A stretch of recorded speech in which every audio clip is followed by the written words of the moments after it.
Abertura. Fundo azul. Linha branca horizontal se divide em duas e forma um quadrado que logo se desfaz. Círculo se divide horizontalmente em outros coloridos e se desfazem. No centro, o repórter Justiça. Repórter Fernanda Mulaerte, Brasília DF. Ela é a expressão coletiva do homem no contexto social. A cultura é também resultado de como uma pessoa se comunica.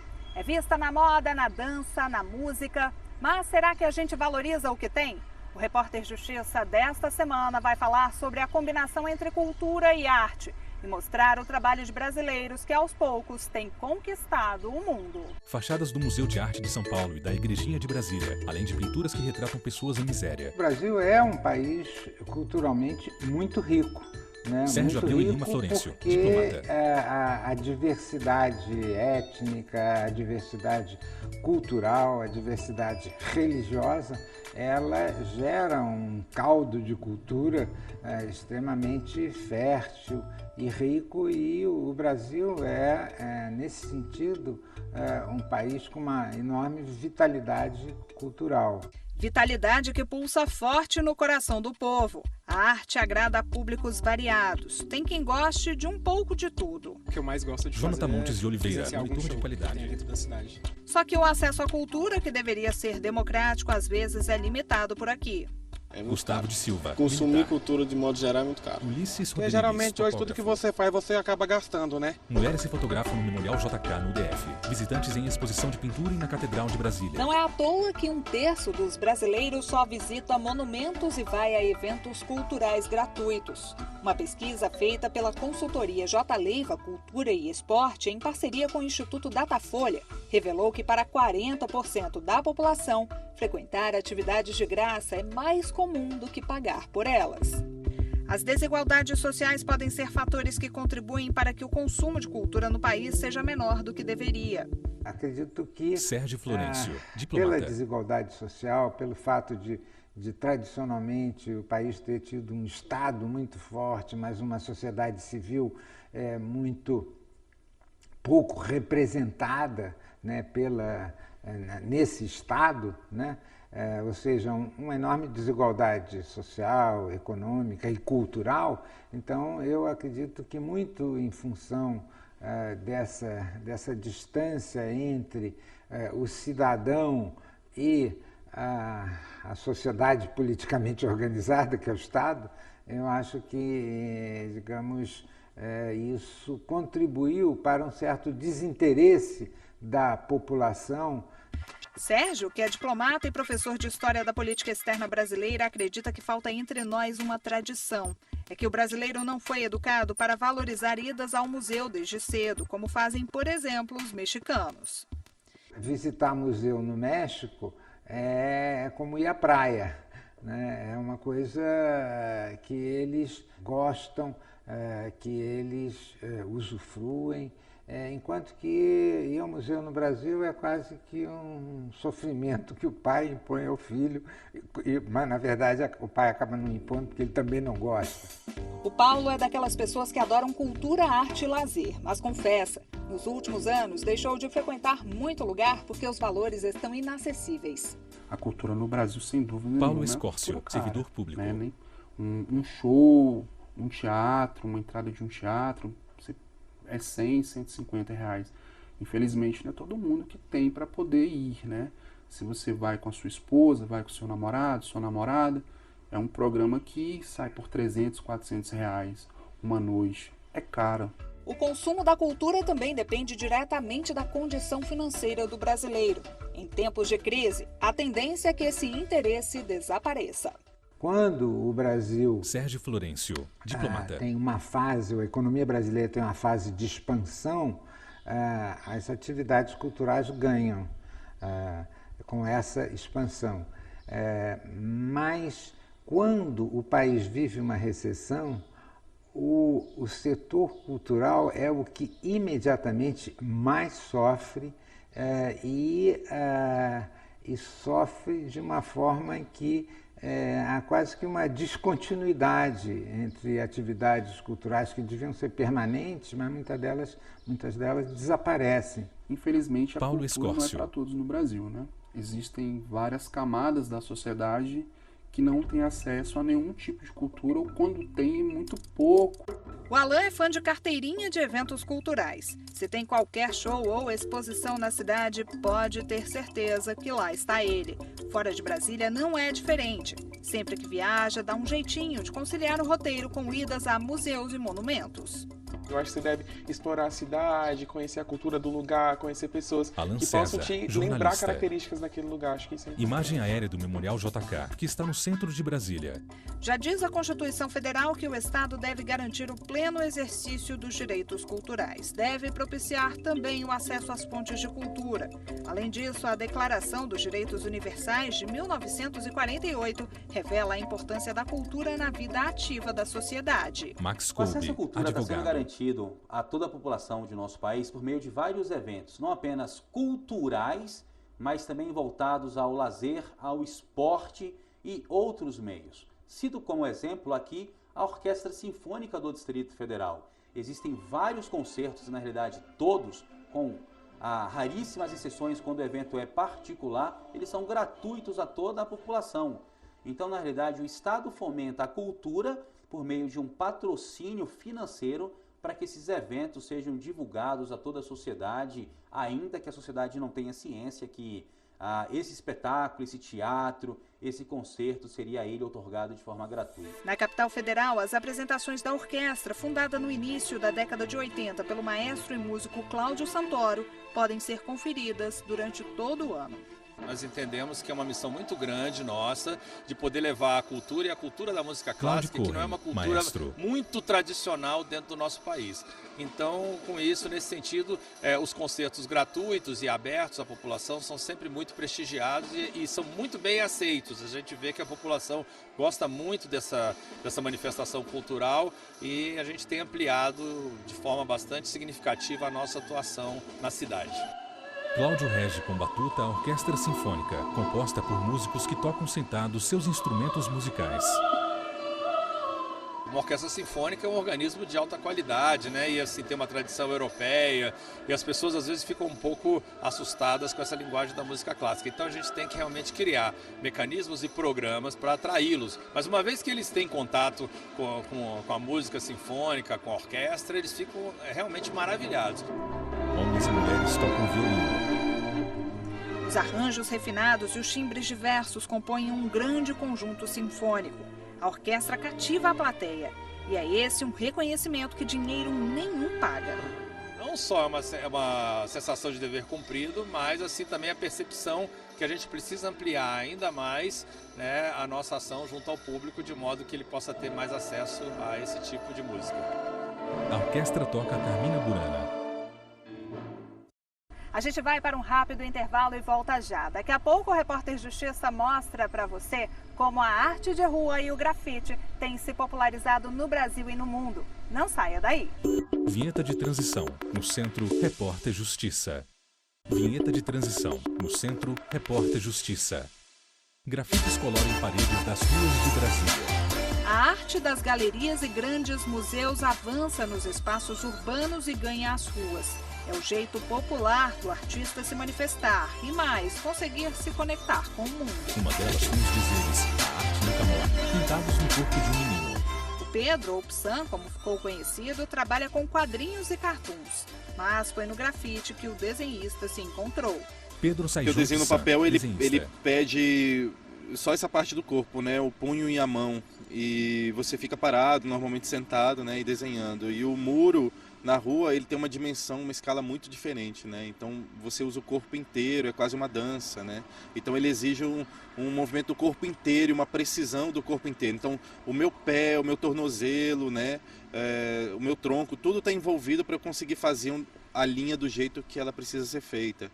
Então a experiência é muito, muito diferente. Carros param em semáforo próximo à casa com a grafite, que está na W3 Sul, em Brasília. O trabalho do Psan ganhou muros de todo o Brasil.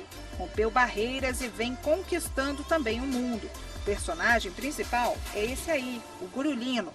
Quando eu viajo, eu tento, né, deixar um trabalho também na cidade, né, ou a convite, ou passeando pela cidade mesmo, encontrando os lugares para pintar. Então, em São Paulo tem, no Rio tem, na Europa tem até em Nova York. Então, alguns lugares que a gente tem oportunidade de viajar, a gente deixa um trabalho também, e aí é isso, né? A arte de rua é muito efêmera, né? A gente tem essa relação com ela sempre. Então, as pessoas que admiram o nosso trabalho, normalmente elas são mais apegadas que a gente. Sequência de imagens com variados tipos de grafites. Desenhos de jovens pintados de várias cores, que vestem casacos com capuz e macacões. Caricaturas abstratas de homens e animais. O grafite é uma das várias formas de manifestação cultural. O fenômeno ganhou força na década de 70 nos Estados Unidos. Saulo é sociólogo, explica que os desenhos em paredes e muretas têm ligação direta com muitos movimentos. São múltiplas expressões, né? Eu acredito que um exemplo muito contundente dessa multimodalidade, né, artística das expressões chamadas de rua, né, que tem essa característica, pode ser muito bem encontrado na cultura hip hop. Né, por exemplo, que possui uma multiplicidade de elementos, né, que vão constituir toda essa complexidade do movimento de expressão artística de rua. Ela é marcada por uma grande liberdade, né, de forma, uma grande liberdade de expressão. Grafite da face de uma garota escondida entre letras estilizadas. Homem segura quadro com foto de um grafite. Outro artista daqui que caiu nas graças de brasileiros, americanos e europeus foi Eduardo Cobra. Os desenhos coloridos simulam dimensões. No Rio de Janeiro, a região dos Portos foi revitalizada para as Olimpíadas de 2016. Foi Cobra quem deu um charme à área que estava há anos sem a visita de turistas. O mural de 15 metros de altura e 170 de comprimento é considerado o maior do mundo. Retrata 5 etnias de indígenas de diversos continentes. Foto de um índio do mural, Etnias, de Eduardo Cobra. Recentemente, o artista fez uma releitura do pintor Leonardo da Vinci com a misteriosa Mona Lisa. O lugar escolhido foi o muro deste espaço cultural, que recebe a mostra em homenagem ao italiano. Com um talento nato, Cobra faz sucesso entre turistas que passam por Amsterdã, Nova York, Tóquio, Moscou e México. Escrito no centro da tela, você conhece esse muro? E você sabia que o grafite tem papel social? Em São Paulo, a ONG Movimento Superação convidou artistas para grafitar obstáculos aos cadeirantes. A campanha Calçadas Sem Rampas se Tornam Muros despertou a reflexão sobre as dificuldades dos 45 milhões de brasileiros com deficiência. Cadeirante atravessa a faixa de pedestres enquanto os carros estão parados. Deitado na faixa, jovem grafita no meio-fio da calçada de uma rua. Sequência de grafites sobre Mina, super-herói de cabelos encaracolados, que usa máscara nos olhos e veste capa vermelha. O grafite pode ainda ser inspiração para a área educacional. Hugo conseguiu colocar 20 páginas de literatura infantil assim, num muro. Hugo lê a grafite no muro, que é observada por uma idosa que passa pela rua. A ideia era levar a mensagem, a história, para mais pessoas.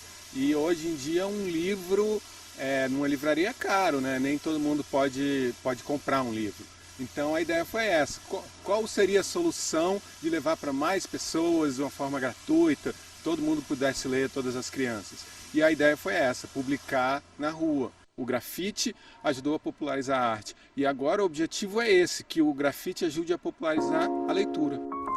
Mas muita gente ainda confunde arte com vandalismo. Para esta advogada, a pichação não tem nada a ver com grafite, pelo contrário. É crime e vem acompanhada de outros delitos. A pichação, ela pode Ana tanto Gomes, ser a porta advogada. de entrada para o crime, para aquele adolescente, né, em que ele se envolve em pequenos delitos, como a pichação, que tem pena de 3 meses a 1 ano.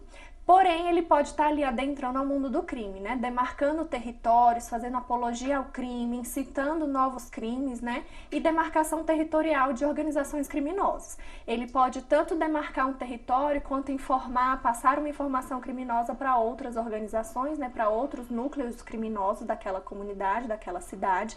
E também incentivar e propagar o crime, né? Então essa é a grande diferença entre a pichação e o grafite, reside tanto na autorização quanto na expressão artística que é gravada ali naquele prédio. Pichações com letras de difícil leitura espalhadas pela parede e teto das passagens subterrâneas da Asa Sul, no centro de Brasília. Elas também estão no muro de uma casa próximo à porta de entrada. A gente continua falando sobre arte de rua daqui a pouco. Você vai saber quem são as pessoas que garantem parte do sustento da família com esse tipo de trabalho. Não saia daí que o Repórter Justiça volta em instantes. Vinheta de transição. No centro, Repórter Justiça. Vinheta de transição. No centro, repórter Justiça. Mulher se veste com roupa azul até a cintura. Amarra cadarço de sapatos vermelhos de enorme bico e faz outros ajustes ao se arrumar. Uma mudança que não está só na troca rápida de roupa. Vestida desse jeito aí, a Daiane ganha uma outra personalidade.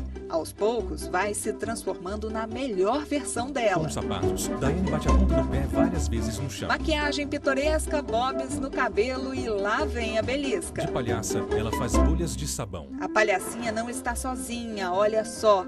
Ajeita a cabeleira para ficar bonito na imagem, levanta a calçola, coloca os sapatos.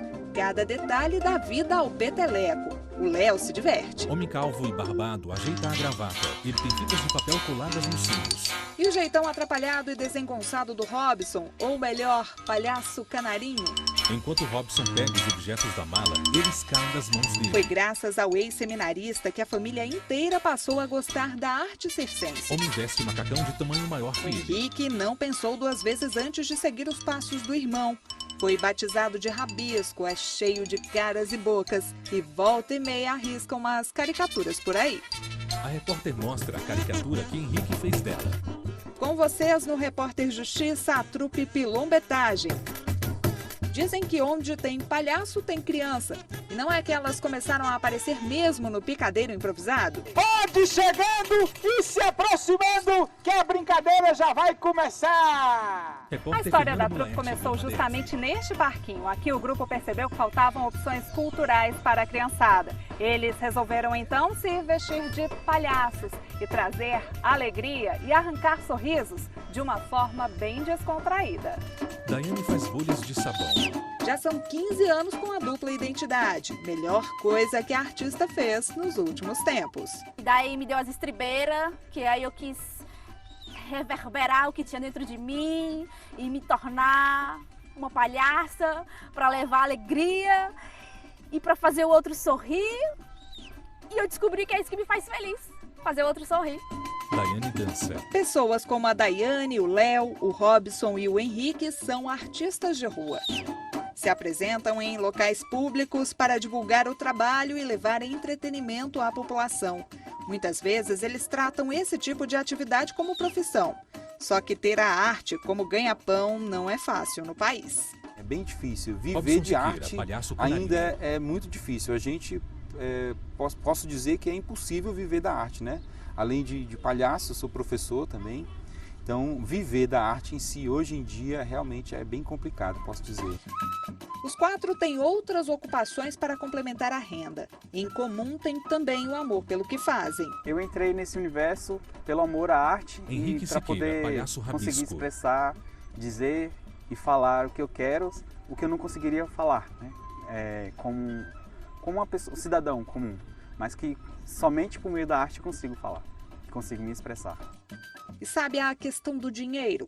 Se fosse por dinheiro, acho que Leonardo Siqueira, palhaço peteleco. Né, para ganhar mais dinheiro. Sim. Como eu me encantei com a arte do palhaço e hoje em dia eu não consigo fazer outra coisa. E quando eu não brinco o palhaço, eu fico até mal, assim, me sinto... Acho que vou adoecer, sabe, se eu não brincar. A arte de rua é marcada pelo caráter público e está à disposição de todo mundo. Mas apesar de ser cada vez mais popular e buscar um viés democrático, ainda é subestimada. Muitas vezes a gente costuma enxergar a arte de rua, a arte pública como uma arte menor. Exatamente por não passar por determinados mecanismos de consagração da arte. O processo de valorização dessas expressões tem uma importância fundamental, né? Porque conforme ganha, né, destaque, ganha volume, né, essa apreciação por parte das pessoas em relação à arte de rua, melhor para os artistas, né? Eles ganham mais condições, mais possibilidades de se expressar. A criança se aproxima dos palhaços. É justamente o reconhecimento que move a trupe. A gente, o ser humano em si é muito ligado ao afeto, né, ao carinho. Então, O que me leva a continuar fazendo a arte é o afeto, o carinho das pessoas, o retorno que a gente tem, né, de crianças, que os pais chegam pra gente, minha filha tinha medo de palhaço, agora perdeu medo por conta de uma interação nossa. Então isso, né, isso é extremamente gratificante. A Sofia, que tinha um pavor danado de palhaço, é a prova de que o grupo Pilombetagem está indo pelo caminho certo. Matheus Ramos se divertiu aqui, pegou até o balão com o palhaço. Tem medo de palhaço, mas hoje se aproximou aqui. Menina brinca com bexiga. A Maria Clara passeava com a Cel pelo parque quando viu a apresentação. Ela é a favor de manifestações culturais do tipo. É uma forma da gente poder ocupar Maria as praças, as ruas, juntar crianças, adultos, idosos, enfim, se divertir e poder usufruir desse espaço que é nosso, né? Então, por isso que eu acho que é importante a gente ter mais contato, mais grupos, mais possibilidades das pessoas se expressarem por meio da arte de rua. A trupe de palhaços continua a tocar e dançar no parque. Leonardo no tambor, Henrique no pandeiro, Robson no cavaquinho e soprando um kazoo. E Daiane chacoalha um ganzá. Senhor de óculos e cabelos grisalhos toca um saxofone. A arte está por todos os cantos mesmo. É aberta a iniciantes e a veteranos como o seu Fabrício. Aos 79 anos, o piauiense radicado em Brasília não desgruda do sax. Seu Fabrício está de pé, no meio da estação do metrô. Eu toco por vocação. Fabrício Ferreira, saxofonista. Está no meu sangue, está no meu DNA. O meu pai, para alegrar as pessoas, nos logradouros, nos eventos, ele tocava o instrumento de sopro, pífaro. E além do instrumento de sopro, ele também tocava viola e era repentista. No chão próximo a seu Fabrício há um chapéu com a copa virada para cima. Entre idas e vindas de passageiros, lá está ele, mas seu Fabrício confessa, ficar nesse meio é desafiador. É que na arte de rua ainda há preconceito em relação ao trabalho do artista. Muitas pessoas que nós costumamos chamar casca grossa, né, confundem os artistas de rua. Quer dizer, às vezes pensa que as pessoas pensam que a gente é mendigo, né, que a gente está querendo, nós queremos muito a felicidade das pessoas. Tem pessoa que pensa que a gente quer o dinheiro. O chapéu no chão é um símbolo, né, do povo, símbolo popular. Mas o importante de tudo, né, é a felicidade da gente e passar essa felicidade para as pessoas também, né? Muitas vezes se faz sim um julgamento depreciativo, né, das práticas artísticas de rua, das práticas artísticas públicas, né? Mas eu tendo, né, a pensar, acreditar que essas questões elas vão, com o passar do tempo, arrefecer exatamente porque essas expressões elas acabam se impondo, né, ao nosso cotidiano, à nossa vida, né, urbana, ao cotidiano urbano, e sendo cada vez mais apreciadas, né? Ao tocar, os dedos de seu Fabrício pressionam as chaves do saxofone a cada nota. De segunda a sexta, seu Fabrício leva música e cultura pelas estações de Brasília e sabe que toca o coração de muita gente. Um dia uma moça chegou perto de mim, me beijou, me abraçou, Fabrício chorou. Ferreira. E eu perguntei, a música tocou muito em você? Ela disse sim, fez lembrar meu pai que tocava saxofone. Isso também mexeu comigo também, né? Porque essa reciprocidade de afeto a gente percebe na hora. Pessoas caminham por seu Fabrício enquanto ele continua a tocar. Para ele, o espetáculo e as apresentações de rua vão continuar por muitos e muitos anos. Rugas e cabelos brancos não são sinais de velhice, quando o homem tem uma causa a dedicar à vida. E essa causa a dedicar à minha vida é passar minha felicidade para as pessoas, através da música. Porque música é uma arte de manifestar os diversos afetos da nossa alma mediante o som. E meu ideal, nesse momento, é tocar para a humanidade. Seu Fabrício toca noites traiçoeiras de pé, no saxofone, enquanto aumenta o número de pessoas que chegam ou saem da estação do metrô. O Repórter Justiça desta semana fica por aqui. Você pode rever esse e outros programas na nossa página no YouTube, TV Justiça Oficial. Quer enviar uma sugestão de reportagem especial? Basta mandar um e-mail para repórterjustiça@stf.jus.br. Obrigada pela companhia de sempre e até mais. Créditos finais. Produção Marcela Luiza. Reportagem Fernanda Mulaerte. Edição de texto Fernanda Mulaerte. Cabelo e maquiagem Kellen Matheus. Figurino Thalita Oliveira. Cinegrafia Lázaro Filho e Luiz Guilherme. Assistência técnica Carlos Ferreira e Kleber Leite. Edição de pós-produção Diego Galeotti. Videografismo Lucas Matias. Audiodescrição Visuáudio. Roteiro Carnan Leão. Narração Vinícius Souza. Núcleo de produção de programas Rosa Wazem. Núcleo técnico Fábio Guedes. Núcleo de produção de programas Flávia Soledade. Supervisão Coordenadoria de Gestão da TV e Rádio Justiça. Secretaria de Comunicação Social, STF. Realização TV Justiça 2020.